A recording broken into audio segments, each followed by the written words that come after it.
السلام عليكم ورحمة الله وبركاته. ازيكم حبايبي الروحانية؟ ام جنى عاملين ايه؟ يا رب تكونوا بخير ان شاء الله. حبايبي، الرسالة العاطفية هي طاقة مفتوحة تشوفوها او تسمعوها في اي وقت، هي ليكم بإذن الله.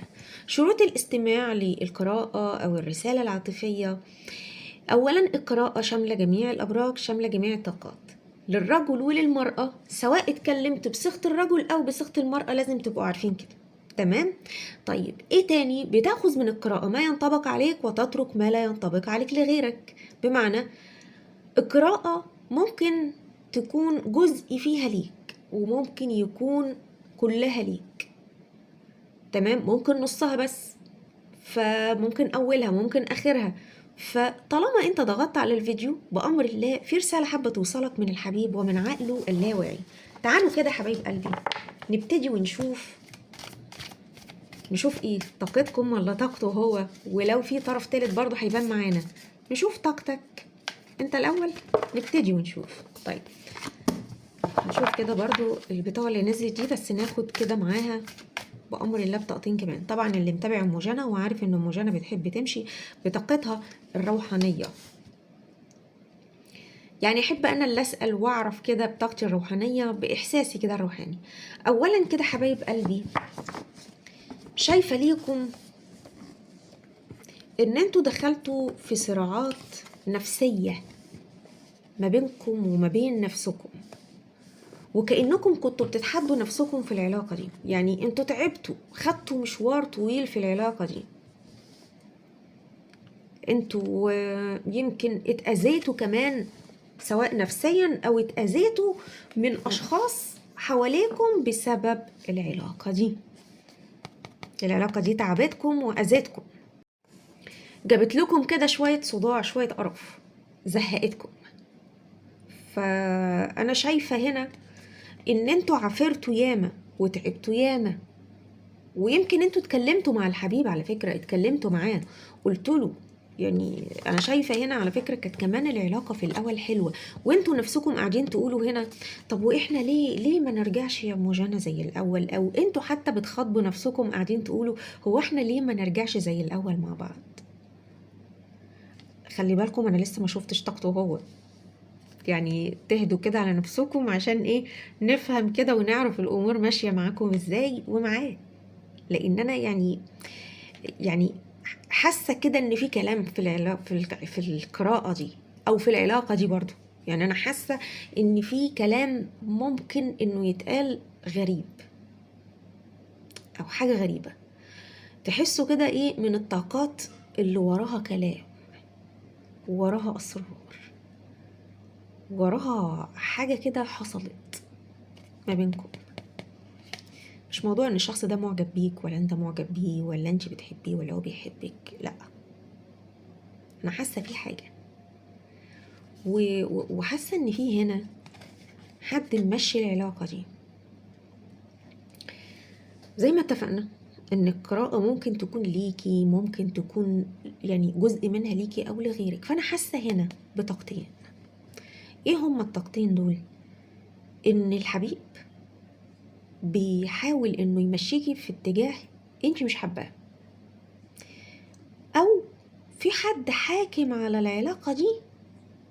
للبعض بقى الآخر منكم هنا حد حاكم على العلاقة دي عليكي وعليه، واخده بالك؟ عليكي وعليه. فحاسة حبايب قلبي انكم بتتعرضوا لضغط نفسي شديد قوي في الفترة دي.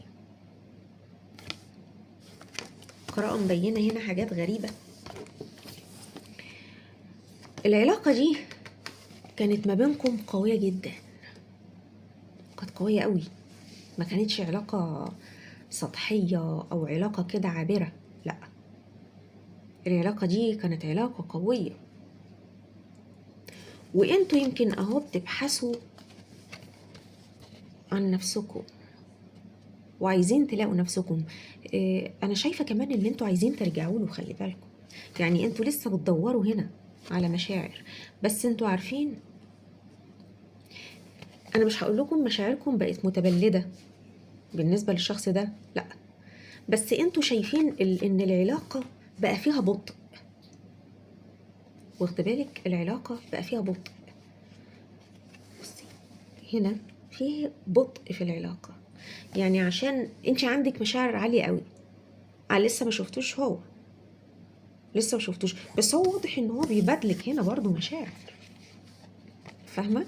يعني واضح ان هنا في تبادل في المشاعر بينك وبينه، بس انا حاسة انك انت اللي حاليا تعبانة اكتر منه نفسيا. انت تعبانة اكتر منه نفسيا.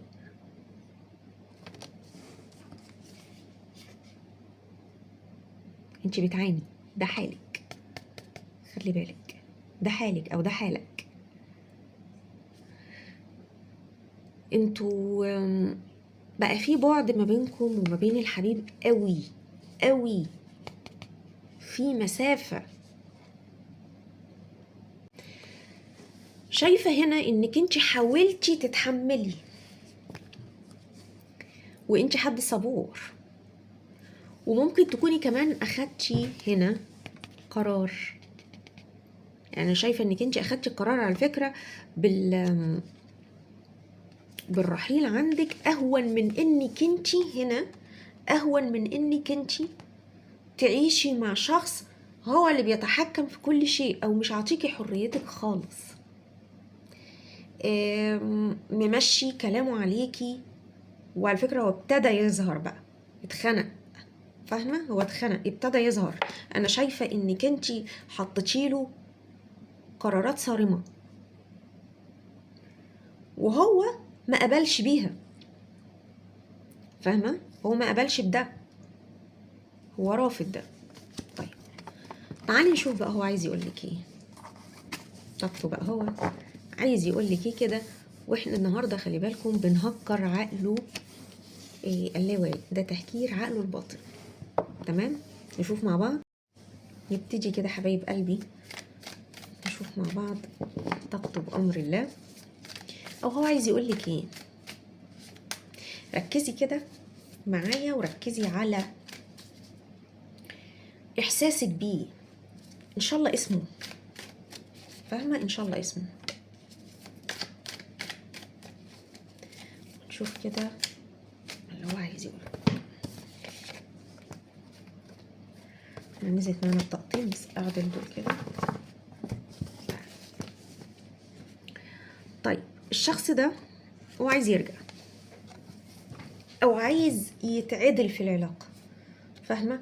ولو بصي بقى من عقلك الباطن انت وهو، انتوا الاتنين عايزين ترجعوا لبعض، عايزين ترجعوا وبقوة، والشخص ده برضو عايز يرجع لك. هنا انتوا الاتنين عايزين ترجعوا، بس في حاجة، الشخص ده عايز هنا يرجع للبعض مش للكل، عشان علاقة جسدية. واخده بالك؟ حطيها كده من قوسين الجملة دي، لان الشخص ده مش يعني للبعض هنا مش للكل. هو بيقولك انا عايز ارجع، بس هو تحسي للبعض بقى التاني اللي هو مش عايز يرجع عشان علاقة جسدية. تعب من غيرك، ندم، تاه، حاسس انه ما لقاش راحته في بعدك، بس برضو انا مش داخل دماغي الكلام ده. يعني هو بيقول كده، بس انا كموجنة انا مش داخل دماغي الكلام ده،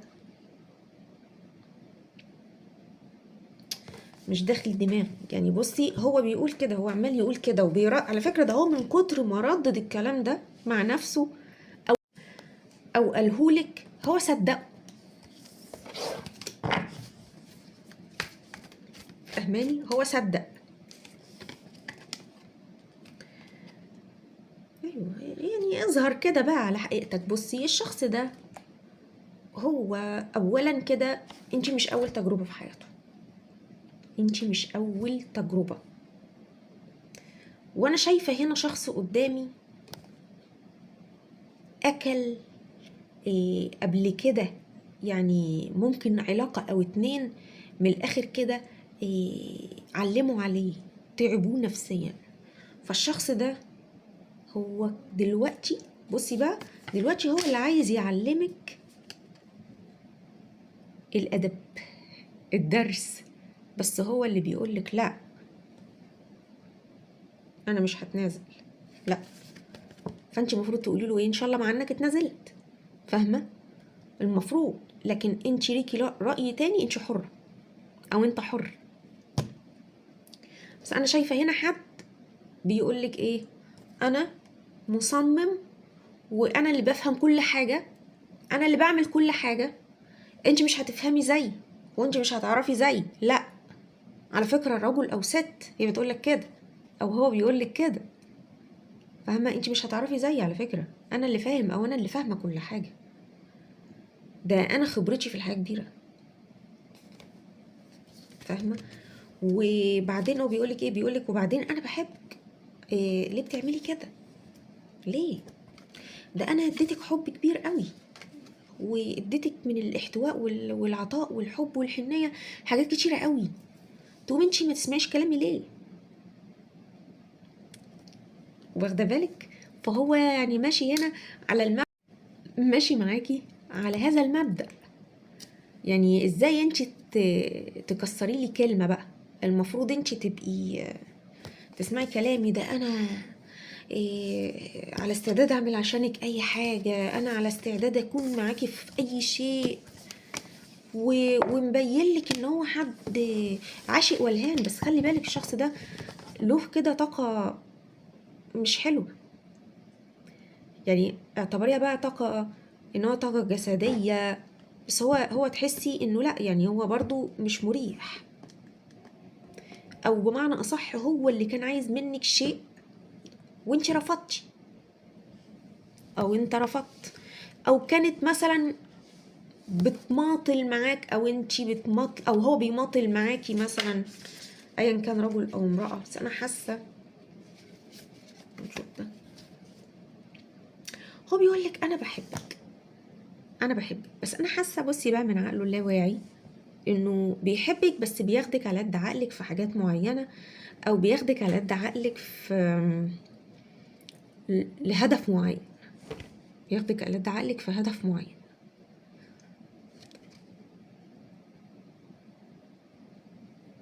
هو مش طيب، هو مش طيب، هو حد، هو بصي، هو انتي على فكرة هو ما وصلش معاكي الحاجة هو كان عايزها، فهمتي؟ يعني هو لسه، يعني ممكن يكون مثلا الشخص ده نرجسي، فلسه ما وصلش معاكي لدرجة ان هو يكسرك او يهزمك. يعني هو لو كسرك او هزمك بقى هيسيبك، خلاص انا مش عايزها بقى، خلاص اللعبة بتاعتي خلصت، او اللعبة دي اللي انا لعبت بيها شوية خلاص ما بقتش تفرق معايا، او ما بقتش عايزها. وبعدين يعني كده، هو الساكت الهادي ده احنا ما شفناش فيه طاقة طرف تالت ولا لا؟ ما تيجي كده نشوف فيه طاقة طرف تالت ولا لا في الليلة دي. اصله بصي، هو عمال يلعبنا من هنا لهنا، عمال يلعبنا، انا بحبها. طب ماشي يا عم، اهو انت بتحبها، بس بصي بقى من عقله اللاواعي، او او مثلا من تفكير عقله الباطن، بيبصلك بصة مش مريحة، بصته افعالك غير كلامك يا منيل. فهو تحسي ان هو لا، مش مش سهل. نشوف كده في طرف تالت اللي عامل نفسه ان هو اللي غلبان ومظلوم وتايه يا عيني في الدنيا دي. شوف كده هل في طرف تالت؟ هو كان في طرف تالت، فاهمه؟ بس الطرف التالت هنا يعني ما اتبسطش، خذلته، سابته، او هو كان عنده تجارب. يعني ليكم هنا ان الطرف التالت دي سابته، فاهمه؟ او خذلته، او عنده تجارب كتيره. وعلى فكره هو الطرف التالت عنده تجارب كتيره، يعني الطرف التالت بالنسبه للشخص ده تجارب كتيره، مش حد واحد.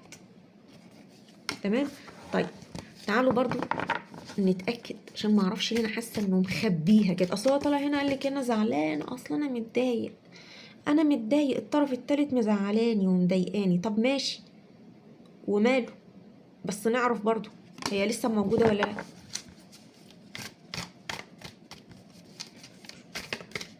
لما نشوف اللي نط. كان نفسي يكون في طرف تالت. مفيش طرف تالت لغاية دلوقتي لا. هو بصي، واضح ان هو حصل فرتينة بينه وبين الطرف التالت، يعني انا كان نفسي يطلع في طرف تالت الصراحة يعني، بس مفيش. لا مفيش النهارده، مفيش بالنسبة لطاقتكم انتوا، مفيش في الوقت اللي انتوا تفتحوا عليه الفيديو، مفيش، لان القراءة دي مفتوحة على نية تهكير عقله الباطن. طيب بس انا اعرف يا ام جنى ان هو بيكلم واحدة او هي بتكلم حد، كده في طرف تالت ممكن تبقى موجودة، بس احنا بنهكر عقله. هو مفيش في عقله غيرك انت دلوقتي. يعني لو كانت هي ليها تأثير عليه هو كانت ظهرت في القراءة، لان دي طاقته هو، فمن خلال طاقته هو بوصل للطرف التالت وبوصل من طاقتك. طيب نشوف بقى الكلمة كده اللي هو عايز يقولها لك، بقى الكلمة اللي هو عايز يقولها لك، الكلمة الفاصلة في العلاقة دي. نشوف بقى ايه، عشان انا بحب المفاجآت دي. هو طبعا عامل نفسه ان انت وحشته، عامل نفسه انك انت وحشته. هو عامل نفسه انه تايه. هو بصي هو حد تايه كده، حد مبلم، حد انا مش عارف انا فين، ايه ده، عارفه انت اللي هو فوقتيه من النوم، ايه ده انا فين. فهو مش مصدق، بيقولك انا مش مصدق اللي حصل ما بيننا، انا مش مصدق. معرفش ليه انا مش مصدقاه، اذا انتم مصدقينه ده شيء يرجع لكم، بس انا مش مصدقاه. يعني هو بيقول كده، هو بيقول انا متضايق انا مخنوق، بس انا حاسس. يعني هو خلي بالكم بيقنع نفسه بكده. يعني انتوا لو بتسألوا طب هو حاسس بايه، هو حاسس ان هو متضايق ندمان وبيتخيلكم في كل لحظة ونفسه ترجعوا وكل الكلام ده. بس احيانا الانسان بيقنع نفسه باحاسيس عشان يوصل للي هو عايزه، فاهمه؟ فيعني اتمنى تكون احاسيسه دي صادقه مع نفسه. هو بيفكر فيك بكده، بيحس بيكي، ايوه. انا ما اقدرش انكر ده، ما اقدرش، انا هي الطاقه طالعه كده، بس انا بقول لك حرصي. المثل بيقول لك ايه، حرص ولا تخون. حبايب قلبي، بكده قراءة النهارده تكون انتهت. انتظروني بكره باذن الله. كانت معكم الروحانيه ام جنى. شكرا حبايبي، والسلام عليكم ورحمه الله وبركاته.